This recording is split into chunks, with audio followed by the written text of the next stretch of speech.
हाँ, प्रश्न से लिख देंगे वेक्टर ए किसके बराबर कह रहा है। ये हम नहीं कह रहे हैं, ये प्रश्न में कहा है कि ए और बी का ऐसा मान ज्ञात, एक्स वाई जेड का मान ज्ञात कीजिए ताकि वेक्टर ए किसके बराबर हो जाए, वेक्टर बी के बराबर हो जाए। तो अगर ए को किसके बराबर करना चाहते हो, बी के बराबर करना चाहते हो, तो ए का वैल्यू लिखो पहले। ए का वैल्यू कितना है, x i cap 2j cap और z k cap equal to vector B का वैल्यू लिखो 2i cap y j cap.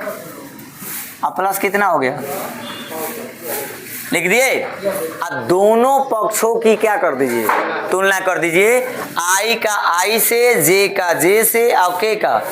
तो बताओ तो बच्चों, दोनों पक्षों में क्या करना है, अगर दोनों पक्षों में क्या करने पर, तुलना करने पर। बताओ आई का गुणांक कितना है, x। अब अच्छा बताओ इसमें आई का गुणांक कितना है, तो बताओ तो आई का गुणांक किधर कह रहा है कि x है, आई का गुणांक किधर कह रहा है कि 2 है। तो बराबर होने के लिए यहाँ भी x की जगह पे क्या रखना पड़ेगा, 2 रखना पड़ेगा ना जी। तो x बराबर कितना आ गया, चलो इधर देखो j का गुणांक कितना है, इधर j का गुणांक y का मान ज्ञात करना है, y को LHS में लिख लो। इधर जे देखो k का गुणांक कितना है और उधर k का गुणांक कितना है, बताओ तो कर दोगे कि नहीं कर दोगे।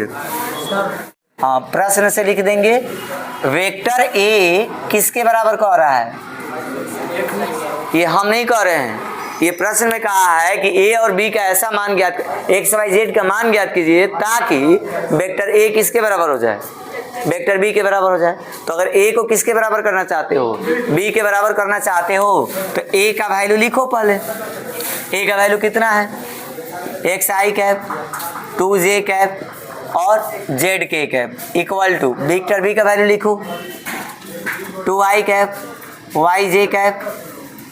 अब प्लस कितना हो गया, लिख दिए। अब दोनों पक्षों की क्या कर दीजिए, तुलना कर दीजिए, आई का आई से, जे का जे से और के का।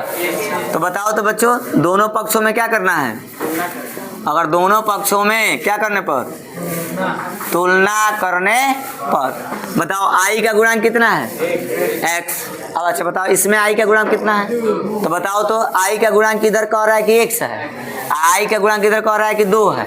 तो बराबर होने के लिए यहाँ भी x की जगह पे क्या रखना पड़ेगा, 2 रखना पड़ेगा ना जी। तो x बराबर कितना आ गया, चलो इधर देखो j का गुणांक कितना है, इधर j का गुणांक y के मान ज्ञात करना है, y को LHS में लिख लो। इधर जे देखो k का गुणांक कितना है,